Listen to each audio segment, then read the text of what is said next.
Welcome to Internet Safety, hosted by Donna Rice Hughes. Over the next hour, you'll learn practical and crucial tips on how to keep your loved ones safe in the digital world. Now, here is Donna. Hello, everyone, and thank you so much for joining us today for this week's podcast. We're going to be talking about something that you've probably heard about, and that is some of these challenges that some of these social media companies are putting out there, and they can be very dangerous. The one we're talking about today is the TikTok choking challenge. And I have with me here today the father of Matthew Miner, Todd Miner, whose son tragically died in this TikTok choking challenge. He was only 13 years old. I can't even imagine, Todd, what this has been like for you and your family. But I thank you for joining us, and I'm just going to give you a little brief introduction first, all right? You're former military. Thank you for your service. You're also a survivor parent, obviously, and you're the founder of Matthew Miner's Awareness Foundation. You and your wife lost your precious darling son, and I have to tell you, that child is one cute kid. Oh my goodness, to the TikTok choking challenge. And I know, what a cutie, what a cutie. 93% of kids 13 to 17 are using social media, and about 1/3 of them surveys said that they're using it constantly. Only a couple of years ago, our Surgeon General issued a warning that social media is the defining public health challenge of our time. Todd, thank you for joining us. Thank you. Thank you for having me. I'm just honored to be here. Well, we really appreciate it. And I know that you and your wife are using this tragedy for good. You've become a warrior and an advocate. But for those who are listening and watching who don't know your story, could you share what happened with your darling son? Yeah, well, Donna, in 2019, we had a day just like any other family, a normal family. We had dinner and everything, and our son Matthew, 12-year-old son Matthew, he said, "Dad, can I go get up on the internet?" And we looked at his grades. We do the things I think other parents do. We wanted to make sure he brought his grades up. He was back on the honor roll and things like that. And so we said, okay, after dinner, you can go up for 1 hour. So Matthew goes up, gets on the internet for 1 hour. And, just kind of wanted to give some backstory on that. I had just recently had a surgery from cancer to remove cancer, and it injured my leg. So I was on pain medicine and stuff like that. I was still aware of what was going on in the house, but, I was a little more relaxed than usual, but what that meant is I couldn't go up and check the rooms and stuff like most parents. If you don't hear anything, you check on it a lot more often. And then also my wife has multiple sclerosis, so she had started a new infusion. So we both were having a couple medical things going on at that time. But we were still aware enough to say 1 hour and be able to monitor that. So we thought everything was okay. Our oldest son, TJ, comes back from working out with his friends, football friends, and he goes upstairs and he yells down, "Run upstairs. There's something wrong with Matthew. Just come upstairs." And so we did everything, even though I had an injured leg and everything. We ran upstairs, and of course, I mean, that's your child. You want to know what's going on. And I thought maybe it was, anything, like maybe I wasn't expecting to find Matthew unresponsive, I'd say. Yeah. And Matthew had something around his neck. We were trying to figure out what that was. We didn't even have a reference at that time what was going on. And so we got the cord or the belt or whatever from around his neck. We lay him down, and I learned CPR when I was in the Army. So I started CPR. Mia calls 911, And and during that whole time, we're just praying, don't take our child. You know, what is this? How did we get here? We thought I mean, why is this happening to us? That I think that was the main thing I remember thinking. And then the final thing I remember thinking was, you know, if somebody has to go, take me instead of my child. Right. The emergency crew comes, they get Matthew, and we go to the hospital. So they're continuing to work on Matthew, trying to revive him. And during that time, the detective, the county detective, comes and talks to us to find out what happened. I guess to just rule out foul play, any of those kind of things. So we just let him know what was going on with us. And he said, I think I may know what this is. He said, but do I have permission to go to your house? And then he asked if our oldest son, TJ, could go with him to let him in.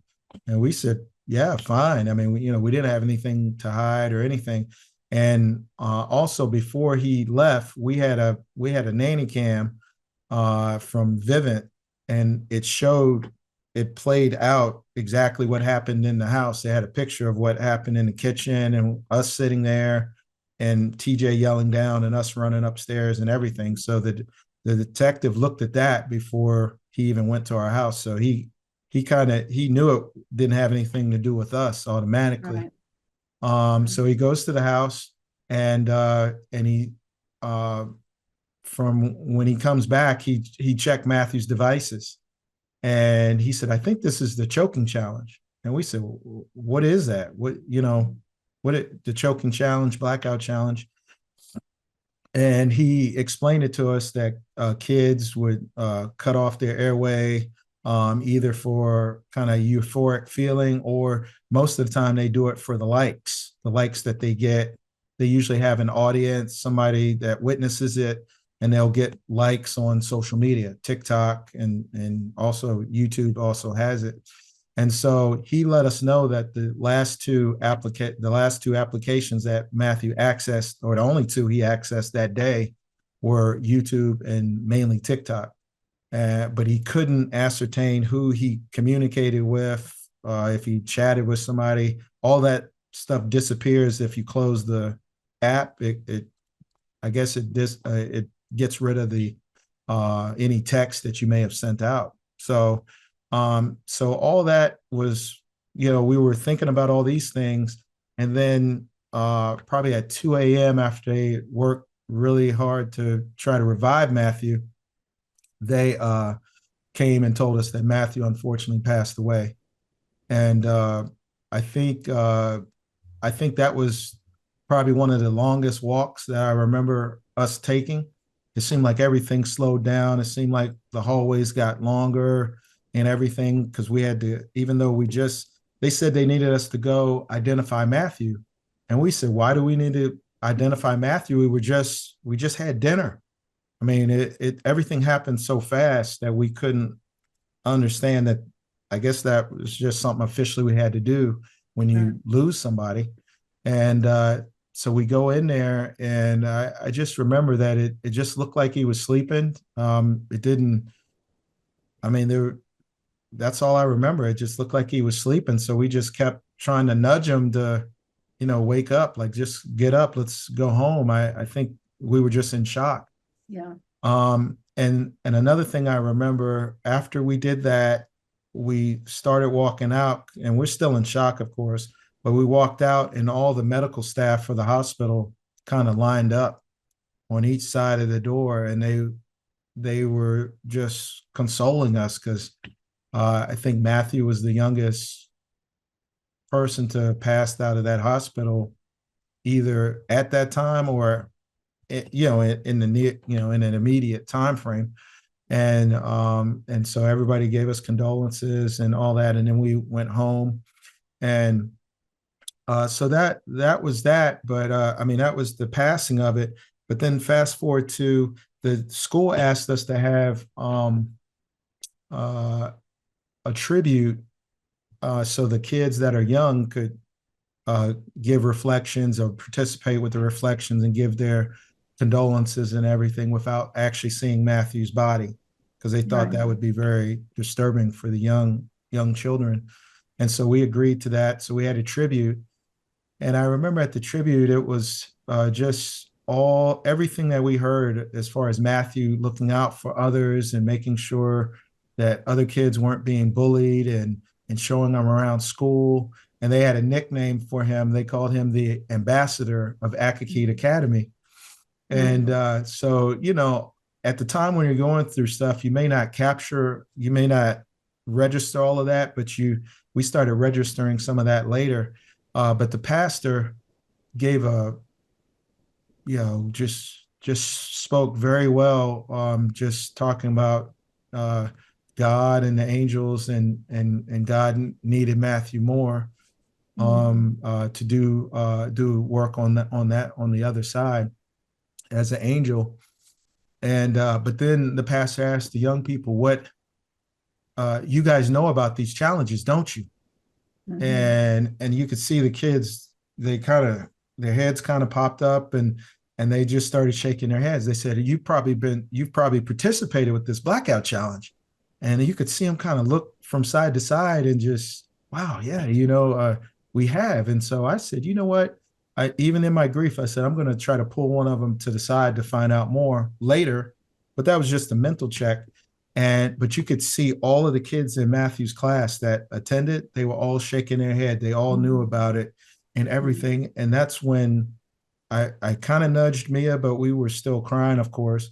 But I wanted her to realize, wow, this is something bigger than we thought. We just, when you lose somebody, you're just thinking how it affects you.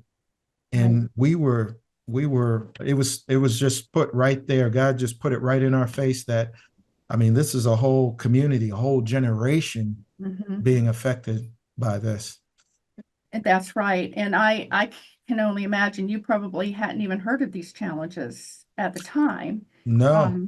No, you hadn't. And again, most parents haven't.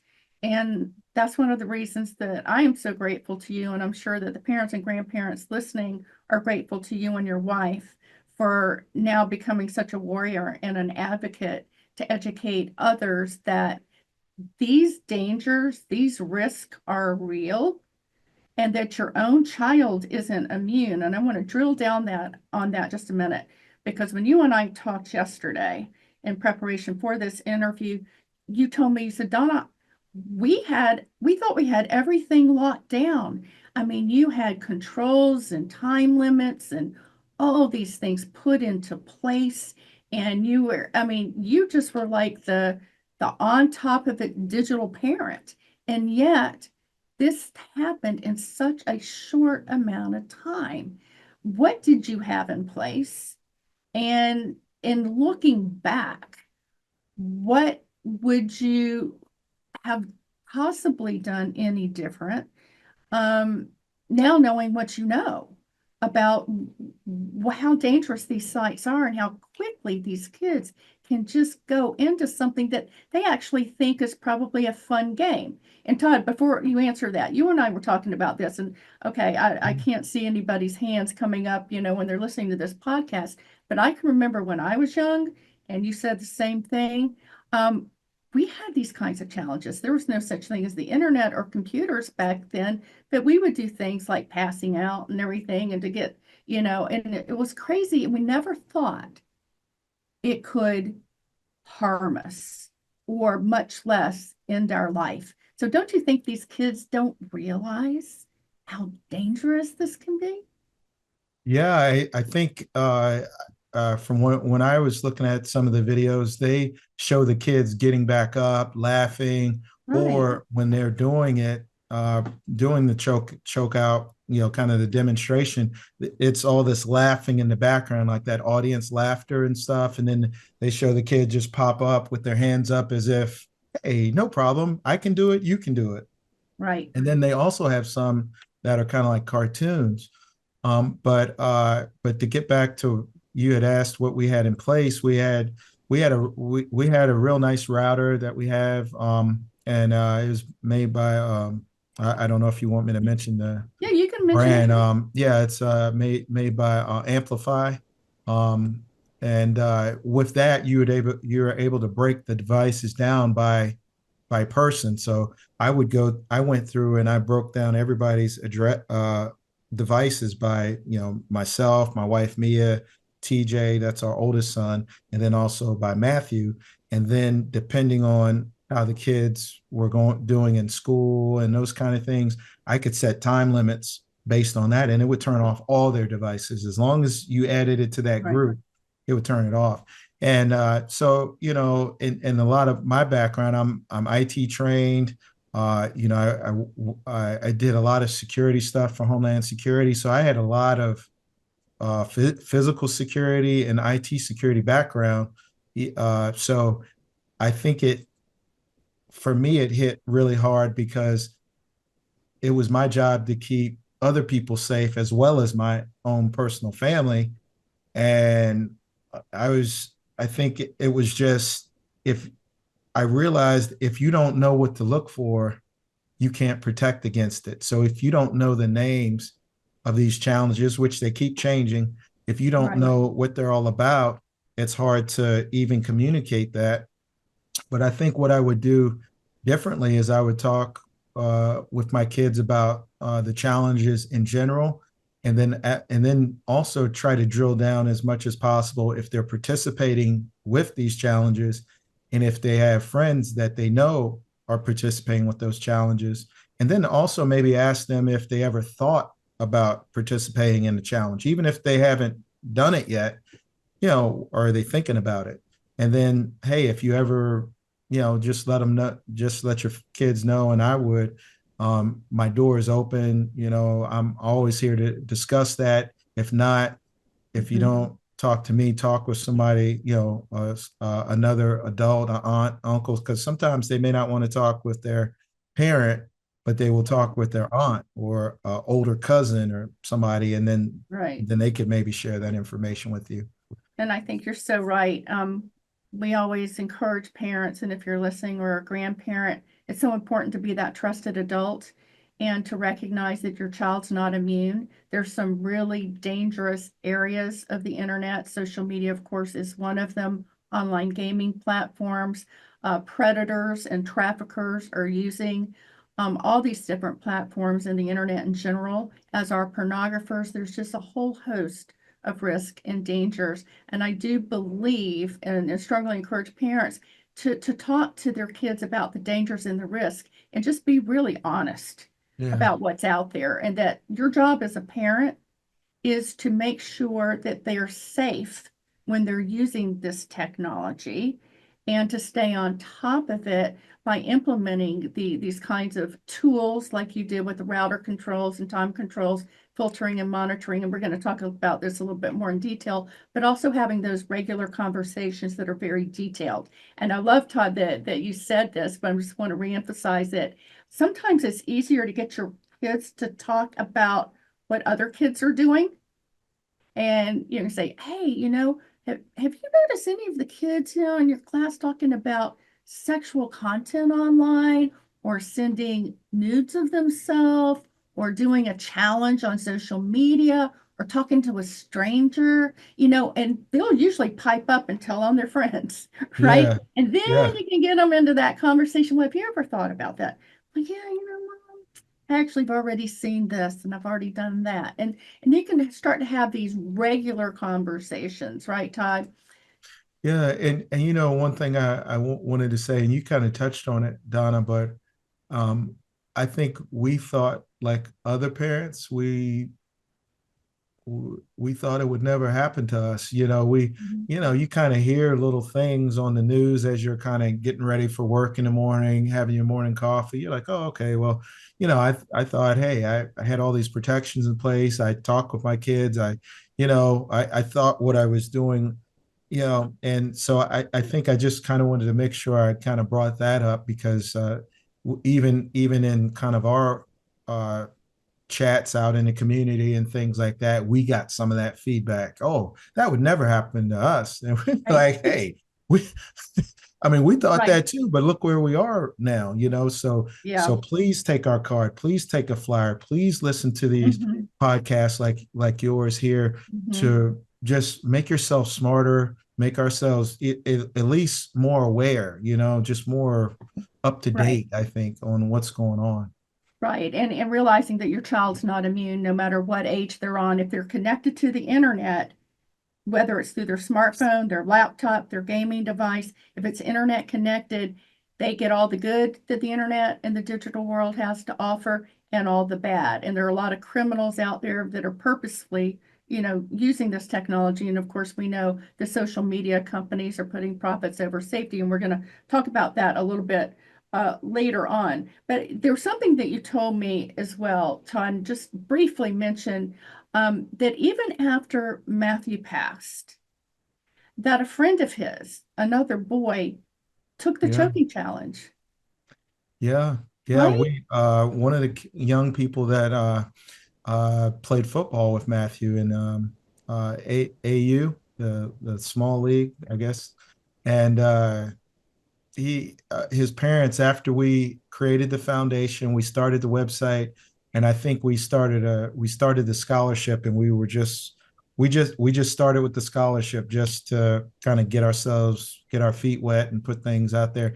And they let us know, it was through Facebook, and then we called them, and they said, hey, our son just did this choking challenge. I mean, this was maybe a couple months after Matthew passed.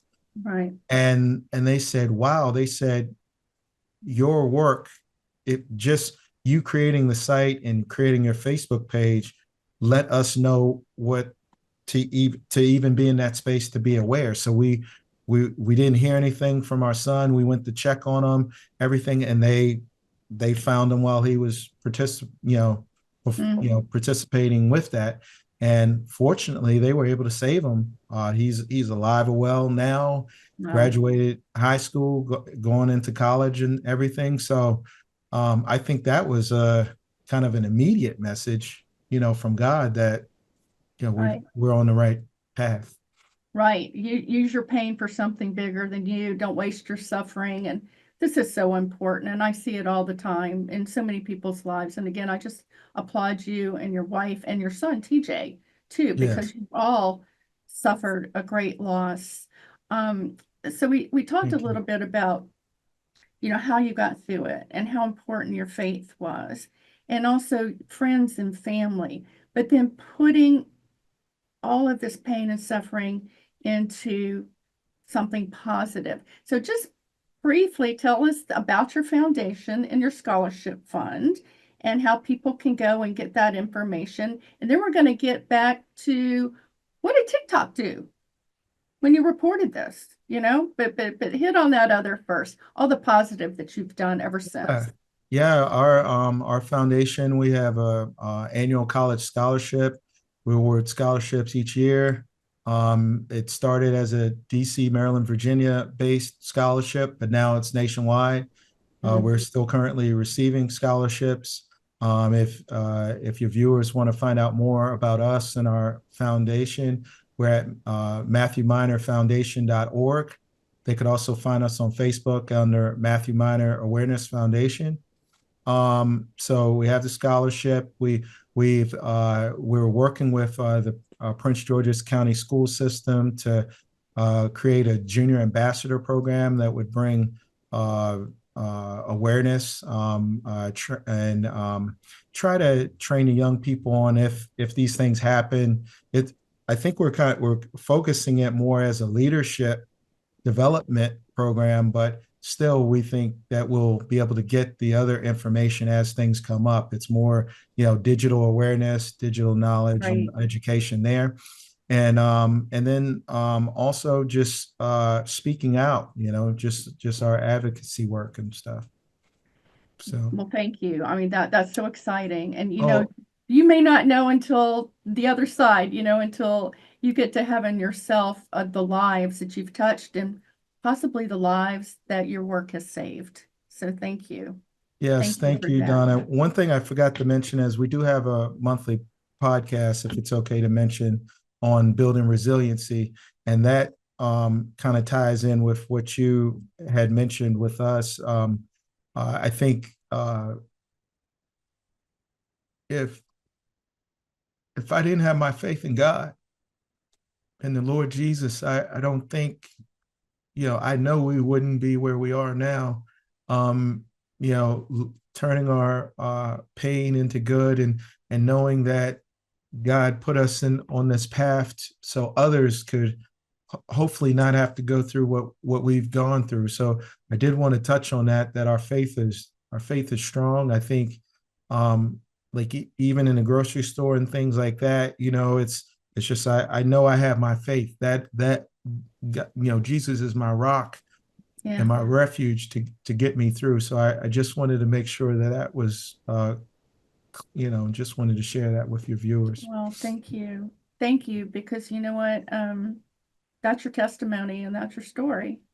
And I found, again, I mentioned this a little earlier, but so many people that are doing such good out in the world, many times it's been birthed out of pain and suffering, like your story and even my own. And I just know that God is always faithful and to those that are his children. And he promises us that he will cause all things, even the bad and the difficult and the hard, to work together for good. And it's an amazing thing how he does this, but he does. And I know that that has just given you so much hope. And even in the dark days, as you miss Matthew, that I know that that just must bring you so much comfort to know that God is with you and he's your refuge and he's your strength. And I just want to encourage others, no matter what you're going through out there, it could be a cancer diagnosis, the loss of a loved one, um, whatever, loss of a job. Uh, know that God loves you and he wants to have a relationship with you. So I just encourage you to seek after him and let him do for you what he's done for Todd and for me and for so many others. So Todd, thank you so much for sharing that. We're going to take a quick break right now. And after the break, we're going to come back and we're going to talk about the TikTok ban. That has been all over the news. And how TikTok for America kids has been vastly different from the TikTok version for Chinese kids. We're going to talk about what's being done legislatively, more information on safety, and also how big tech CEOs are protecting their own kids. So stay tuned. Thank you so much. We'll be right back. Hello, everyone, and welcome back to Internet Safety with Donna Rice Hughes, and that is me, and I am your host. We have been talking to Todd Miner, and he has shared with us the tragic story of his son, Matthew, who unfortunately passed away in the TikTok choking challenge. So we're going to talk a little bit about TikTok. You're probably all aware that Congress passed a law last year, basically telling TikTok that they needed to divest themselves of the Chinese company who currently owns them, ByteDance. And and then just recently, President Trump issued a pause on that. And so here we now are in this season of time of what's going to happen to TikTok in the United States. There is no question that TikTok is a national security threat. This has been a bipartisan issue that and it's very dangerous. I'm not going to get too much into that, but I do want to let you know about another threat. Now you've heard about the choking challenge, and it goes on from there. TikTok knows what they are doing. They have literally programmed their algorithms differently for kids in America versus kids in China. All right. An example. There's been some testing done. One test was done where an account was set up by a senator, actually's office here in the United States, as a 14-year-old girl, and they found that as soon as that account was set up, that this fake account, this girl, was bombarded with messages and images and videos of how to have sex with an older man, where to get drugs, self-harm information, etc., etc., etc. Now, Chinese youth, they're getting a very different version. They are getting educational information. scientific information. And not only that, there is a teenage mode that limits kids under 14 to only 40 minutes a day on the China version for kids and is unavailable to those users between the hours of 10 p.m. and 6 a.m. What does that tell you about this company? I would say it tells me that they cannot be trusted. And if there is a company that does end up taking over TikTok, what I would hope and advocate for, and I hope you'll join me, and Todd, I know you will, is that any version that might be available going forward, once they've divested from ByteDance, that they will create a safe version of TikTok for not only America's kids, but for kids around the world. Todd, do you want to comment on that? Yeah, I mean, I think you hit the nail on the head. When we in the January hearings last year, we heard Xu, I think was his last name, Mr. Xu, said that their version in the Asian countries they don't even allow the content that America's content, version of TikTok has. You couldn't, I mean, it's just not there. So I think that solves some of that piece for them. But I think exactly what you said is having what I like is that algorithm change that you said. That is the biggest piece for not just TikTok, really all of the social media platforms. If they can parse it out and put hours and all that, it's already been done. We already know they could do it. Just let's just use common sense, keep our kids safe. And it's all about protecting our next generation. Because if we do not protect our next generation, where will we be as a country? Well, you were so right. You were so right. I mean, we've got to, I mean, we're in a war. I'm convinced that we're in a war. The criminals, the child porn industry is a multi-billion-dollar industry. The pornography industry is multi-billion, all online. The trafficking industry is multi-billions and billions of dollars. And, we're like, and then big tech, they're putting safety over, they're putting profits over safety. And something that you told me yesterday, Todd, that just really got my goat. And I want you to share it with our audience. And that is that when this happened to Matthew and you all approached TikTok, tell us what they said back to you in your words. They said that the blackout challenge, choking challenge doesn't violate their community standards. And we also reported it on YouTube as well. And just the social media companies, like you said, it's profits over safety. And even past that, Donna, for all of the big tech companies, we actually sent letters, emails, all kinds of things. And we even sent it where you could, was it registered? So you could make sure somebody signed for it. And we've asked them to work with parents that have lost their children to make their social media platform safe. We also asked if we could help out with sifting through some of these reports that come in, the requests or the violations, because we'd be looking at it from a parent that lost the child. So, maybe we at least be able to give it a second look versus and I think kind of tied to what you said, I think with I forgot what study I saw, but they said most young people have had somebody that they didn't know older than them send them or contact them in an inappropriate way online. And when I saw that or read that, I was like, man, this is just it. If we don't do something, I mean, what are your young people going to think? Because I think a lot of times our kids respond to what parents do. That's an action. So they might feel, well, they're not, the tech companies aren't helping me. They don't care.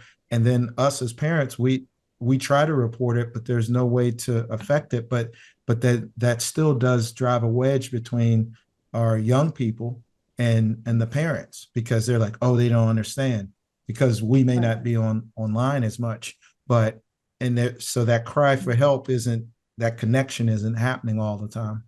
Right. And we know that kids are so really, you know, addicted to their devices. I mean, the data is all showing the amount of time that they're spending, and you try to take a device away. Oh boy, Yeah. yeah, digital addiction, there's screen time addiction, and of course there's pornography addiction. I mean, it's just kids are sexting like it's a rite of passage, and they're exposed to all the sexually explicit content, and the peer pressures just extraordinary. But I wanted this study, or it wasn't a study, it was an article that came out in the Atlantic magazine a while back. But just listen to this. The name of the article was called "Tech Leaders' Unfounded Reasons for Pushing Social Media on Other People's Kids." Okay, let's look at what the big guys are doing. Steve Jobs, when he was alive, limited his kids' use. TikTok CEO doesn't even let his kids on TikTok. Bill Gates limited his screen time and no phone until 14, which I think is a really good idea. I love the wait until 8th grade to even give your kids a smartphone. Um, Good well, idea. you're going to weigh in on that for me a minute there, Todd.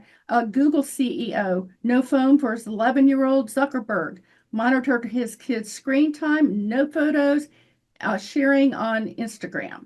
And the Snapchat CEO limited his 7-year-old son to 90 minutes per week. What do they know that a lot of parents don't know, Todd? Yeah, they know it's just the wild west, I call it, out there. And if they have the limits, then that should tell us what we need to have for our kids. Exactly. That's plain and simple. So then why are they fighting us so hard on the Kids Online Safety Oh, Act? We well, thought 3 years, right? Let me just tell our audience, this is a piece of legislation that finally passed out of the Senate. It took 3 years to get it out of the Senate this year. Bipartisan, went to the House. We thought we were going to get it over the finish line. This, what would be a law, and we're hoping we're going to get it over the finish line in 2025, would require these social media platforms and others to put in the safety measures, the parental control tools, the defaults, and to do all the things, or at least to begin to do, not all the things, but many of the things parents and grandparents and even kids, probably they wouldn't admit it, but they want to see these companies do. Todd, you've been very involved in that as well. yeah. I think I think from the hearing last year, we heard them say that it was $260, or I forgot the specific amount, but each young person represents $200+ in profit, and all that addiction, that activity. Oh, hey, this is the newest thing. This is, buy this new thing for your video game, because for video games they have these different updates that you can buy and stuff like that, skins they call it, so it changes the look and feel of your game and stuff. I remember our kids would come to us when they would see something like that, but that was mainly in that video game. But just take that and amplify it on TikTok or Facebook and those other social medias. They're just pushing that stuff constantly. And then the other thing is the kids don't get a chance to sleep because they're being bombarded with this stuff even at night when they're supposed to sleep. Like you said, in the Asian countries, they turn it off and they get a chance to think and sleep and do things, do their chores and stuff like that. That doesn't happen here in America. They, hey, fit the normal family things in wherever you can, if you can. And then, like you said, I remember even with our kids taking the phone away, they weren't on social media as much, but just texting and that kind of thing. And Right. it was like you took, like you were taking a actual part of them away. And Mm-hmm. so they're so embedded into the fabric of our society now. Right. But I think even when we talked with them, we said, look, we're not looking for money. We're just looking to, help make your product safer, those kind of things. Even with that, if there was any thought that either share the limelight on, hey, we worked with families to do Mhm. these safety things. They didn't want to do that. If it looked like it was anything that was going to be cut down activity and the interaction and things like that, because the interaction equals dollars. It So, does. and I think they said the effect of that algorithm was turning it off was only like maybe like a 1% change. So that's really like a small amount of money Oh, in the yeah. grand Oh, scheme it's of the not billions about of the dollars. money. It's not going to Right. cost them Right. money to do this. It's about the money that it's the opportunity cost of doing it.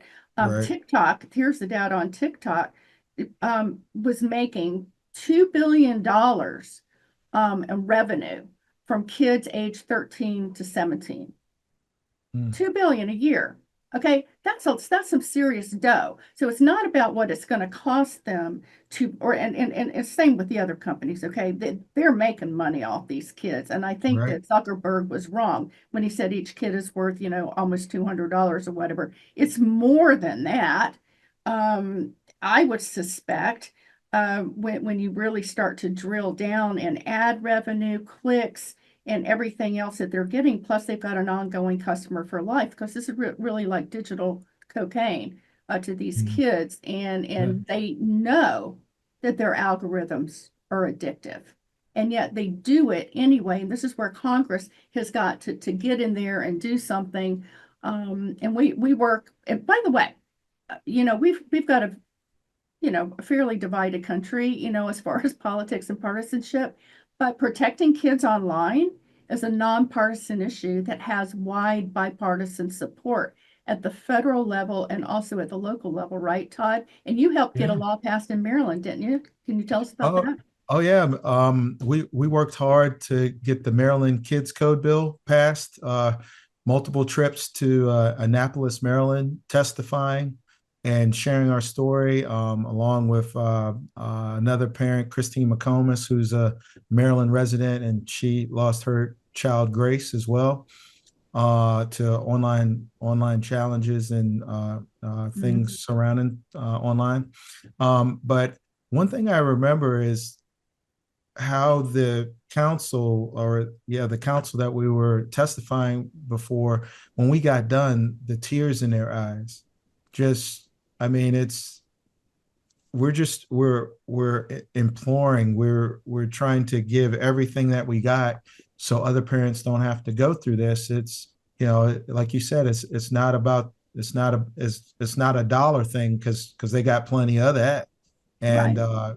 you know but I think it was a very rewarding moment when we were able to be there with Governor Moore, the governor of Maryland, and when he signed that bill into law, we were standing right behind him, and Right. he said to us, you've just made Maryland that much safer because of this Right. bill," and we got to shake his hand. So um, I I think that was a rewarding moment, and I think for us, we stayed in that moment just for a short moment, but then we pivoted toward our work at the federal level. Yeah. And it's so important that we're doing it federal and state level work. There's so much going on at the states. It's much easier in some instances to get things done at the states. There's I mentioned wait till 8 for smartphones. There are states across the country that have either put serious restrictions on kids under a certain age having smartphones in school, or completely banning smartphones altogether. And a lot of parents have been outraged about this, and which I think is because that they're not that digitally savvy, because there's some great phones that you can get for your kids that aren't internet connected. So they can still call you, you can still call them. There's cool things they can do, but it's not internet connected, because teachers and educators are going, we're having a hard time teaching these kids because they're tied to their phones. This is completely um, thwarting our efforts to educate your children. Yeah, I mean, I just saw on the news just yesterday about the phones free schools, and or pushing for phone-free schools. And it looks like Virginia was, I think the governor signed that into law and made that just each district would handle that. But I think here in Maryland, we're pushing for that too. I see the wave starting to build up even more about that, because if we can't control the algorithms, and like you said, it's nobody's saying don't have it for the emergency kind of thing. You can have it in your pocket or your pocketbook or whatever you carry, your book bag and stuff. But you only pull it out for an emergency situation. If your child forgot their inhaler or some medicine that they need to take, that kind of stuff. But the issue now is they're having their phone and they're showing it to other kids, and all the kids are converging around that phone, and the teacher is just not able to get through the lesson. So what's more important, that your child, I think, in my opinion, I'll just give my opinion, it's more important that the child gets the education, and you can look at that phone later, but these moments of getting your education, you won't be able to get back. If you didn't get that piece of understanding, it might be years before you catch what that lesson was all about. Well, Todd, at Enough is Enough, we've, and our mission is to make the internet safer for children and families, and to prevent online exploitation or internet-enabled exploitation. And the way we look at this is very holistic. The parents have a role, and we're going to go into that right now, but also corporate America and big tech companies have a role to do the right thing, to comply with the law, and to, what we're just been talking about, create safer by design technologies, and just to put safety over profits. And then, of course, there's the role of government to enforce the existing laws. Oh, by the way, hardcore pornography, which is all over the internet, is prosecutable in the United States of America. There's very hardcore extreme stuff. But those laws haven't been prosecuted since George W. Bush was president. We've got child sex abuse material all over the internet. We're barely putting enough money in that to even get all that content down. And this is the actual abuse and violence against children, some as young as infants and toddlers, and then trafficking. So we need everything working together. But for right now, we're going to drill down. Parents and grandparents, listen up. And I'm going to want you to go to internetsafety101.org too, because we've got all these free guides and everything that you can download, and sign up for our newsletter at internetsafety101.org. But let's come back to some common sense measures that parents can take, Todd, and also some of the tools that we've talked about, because I just want to wrap this up with what a parent needs to do. And the first thing is to recognize that you as a parent are the first line of defense. You've got to be on top, right? You've got to be on top of what your kids are doing. When you even let them start to have internet access, I don't recommend that kids have internet access unless they have to have it at school until they're at least in middle school. And then you need to start to limit where they can go and what they can do. And also, Todd, we talked about to be that trusted adult, that parent that your kid comes to knowing that they can tell you anything, they can talk to you about anything, and have those very specific conversations with them on a regular basis about what they're doing online. What would you want to add to that part? No, what I found is what works with my oldest son now, but he was, of course, a teenager at a certain point, and even when Matthew was alive, I kind of worked it more. I'd ask the question, but I kind of used more of a nonchalant kind of questioning. I'm like, hey, anybody doing anything like that? Or what are you guys doing? Just let me know. I made it more like I didn't really care as much, even though I did. But I think it was kind of the delivery. Like if you see how the teenagers kind of talk, they're like, hey, what are you going to do? Oh, I don't know. And so if you kind of deliver it that same way, if they're like, it's just a conversation. You're not going to be, there's no, nothing's going to happen to you one way or the other, depending on how you respond. Just kind of easy, not a big deal. Just let me know. I just want to know if I got to if you're going to do that, because I just need to know if I got to pick you up, or are you going to ride with your friend? It's not a big deal. It's not, and I think you get a little bit more of a response. I noticed when I kind of backed down and stopped being more of the authoritative, even though I'm still the authoritative father, but when I delivered it like I wasn't as authoritative, just, hey, just let me know, if you don't know now, just let me know in a couple minutes, check with your friends. And it seemed like I got a little better response. Because I was experimenting. I'm like, how do I talk to my child? I mean, because it's like I'm speaking a foreign language here. And then it's like, man, maybe it's my tone. Maybe it's just, I'm like, hey, just let me know if you want pizza. I don't care. I'll get burgers, or just text me. And then, hey, my friends will be fine with pizza. I'm like, oh, that really worked. And I actually got a response. So I think first and foremost, it's that, try to just give yourself a minute, take a breath, and then just kind of deliver it a little more easygoing that way. And that'll keep kids from being on edge, that kind Yeah, of thing. feeling defensive, right? Because one of Yeah. the things that we have found, Todd, is that kids don't often want to tell their parents what's really going on because Yeah. they're afraid they're going to lose their privileges for internet, or their phone or their laptop or their gaming device is going to be taken away. And so not shaming and blaming and having these open conversations is really important. But it's also important to let them know that as the parent, it's your responsibility to make sure they're safe. And this That's is true. where these conversations are so important, but also putting the tools in place. But let me Yeah. just bring up one common sense thing that I think is common sense. And that is, if you're going to let your child on whatever social media platform, let's just take Instagram or Snapchat or whatever, then you, the parent, go on those platforms first, get familiar with them. And then when your kid gets on there, um, have them be your friend.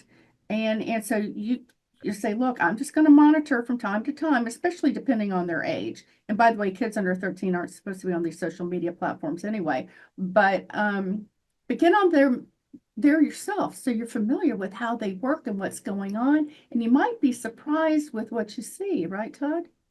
Oh yeah. I mean, I think that's really good. And then also, if you have that communication, and of some of their friends that they have on TikTok or Instagram or something like that, you can say, hey, what is such and so doing on Instagram or whatever? And they may say, oh, let me just check, and they'll show you. And I think that helps with the communication too, Yeah. because sometimes but here in our community, some of the kids that TJ our oldest son was communicating with, and even Matthew, to a smaller extent, who he was texting, we knew who those kids were in general. So we'd say, hey, what is such and so doing? Blah blah blah blah blah. Do they? And a lot of times you know that you're communicating if they show you a picture or something off their phone, Mhm. or there's some connection that you're having with there. If they don't show that with you, then yeah, I think the main thing is that you can have a uh, just have more of a dialogue and see what, if you're going to have this, then you have to be my friend or Mhm. connection. Yeah, and you have to friend me as your parent. And let me just we are just releasing something I'm really excited about. It's a guide. It's a quick guide for parents on the safety settings for popular social media apps. And what we've done is we've gone through all these apps, whether it's YouTube or Facebook or Instagram. We did TikTok, but who knows what's going to happen with TikTok, Snapchat, Discord, and we looked at all these different safety features. What do they have available? Can you turn on some kind of controls, and that sort of thing. So for instance, we've got, do they prohibit sexually explicit content? And they got checks. Either they do or they don't. And so it's really going to be, it's a cool guide. And I hope you'll go to our website at internetsafety101.org and get that. Also get our social media guide, our gaming guide, our pornography 101 guide. We've got all of this free information and for parents to download and to share with other parents so that you can really be the first line of defense. So Todd, I want to get into the tools here real quick, okay? Because there's some tools, I'm going to call them parental control tools just for lack of a better word, that I think are absolutely essential that parents turn on every internet enabled device that your kids use. And those are filters, because the filters will help block out the sexually explicit content and any other content you don't want your kids to have, like bomb making, drugs, etc. Turn on the monitoring features. This helps you see where your kids are going and what they're doing. And are they trying to break out of a filter? Or are they going to social media apps that you told them they absolutely could not use? And then, of course, the time controls. So Todd, you want to mention, talk briefly, because we've only got 2 minutes left. So I'll give you a minute on that, and then we're going to do a wrap. Oh, sure. For our router, we were able to. I think it uses the actual MAC device on for each network device that's in your home network. But I think just to sum it up for parents, you could go look for routers that have that are able to group devices by MAC address to a name. So that way you could say all these network devices belong to this child. Time limits worked really well for us, I think, because if things went on too long or they were going back and forth with some of the individuals on social media, it didn't even matter when it got kind of heated or anything like back and forth. Why are you bothering me? The thing would just cut it off. But so I think overall that's a great setting to look for. But I would also say another good place to go look is CNET. CNET.com has a list of routers. You could routers with parental controls. So they do that every year and rank the routers by like one to 10, the top 10. And so I think that would be a good place. They do it every year. So just real quick, I mean, that's how I found my router so many years ago. So I think that would be a good, quick where they could go to find a router with those functions, because all routers don't have the functions to be able to break it down into groups or little areas like that. And per user, right? For right, per user. And the other thing too is whether it's on your smartphone, your Apple, your Samsung, or a gaming device, each of these platforms and devices will allow you to set up parental control tools, turn the filters on, turn on the monitoring, do the time controls. Same thing with gaming. Remember, a gaming device is just a connection to the internet. So all this is super, super important, parents. So we hope that you've learned a lot. And again, we want to ask you to sign up for our free newsletter. If you just go to either enough.org or internetsafety101.org, and you can sign up, and we'll keep you updated on a regular basis, usually weekly, on what is happening. And Todd, can you just give our listeners your website address too and how they can reach you? Sure. Our web address is matthewminerfoundation.org. And you can find out more information about all our programs. But Donna, I did want to say something real quick about that guide that you mentioned, because we had talked with other parents and they said, hey, maybe we should work on a guide. And when we talked, you guys had already worked on it and everything. So I just wanted to say I'm happy, I'm proud, I'm just it's just wonderful to hear that guide exists, and just want to say thank you to you and your team for putting something like that together, because that's exactly what parents need. Thank you. Well, we thank you, Todd. We try to keep it real easy because we know it's overwhelming for parents, and you're either going, not my kid, or oh my gosh, what do I do? So we want to make it easy for you, and we're going to sign off now. And I just want to thank you, Todd, for joining us, and thank you for being a warrior and such an advocate and using your pain to count for to save kids. And thank you to your wife for me. Would you do that? I will. Thank you so much, and bless you and bless your listeners as well.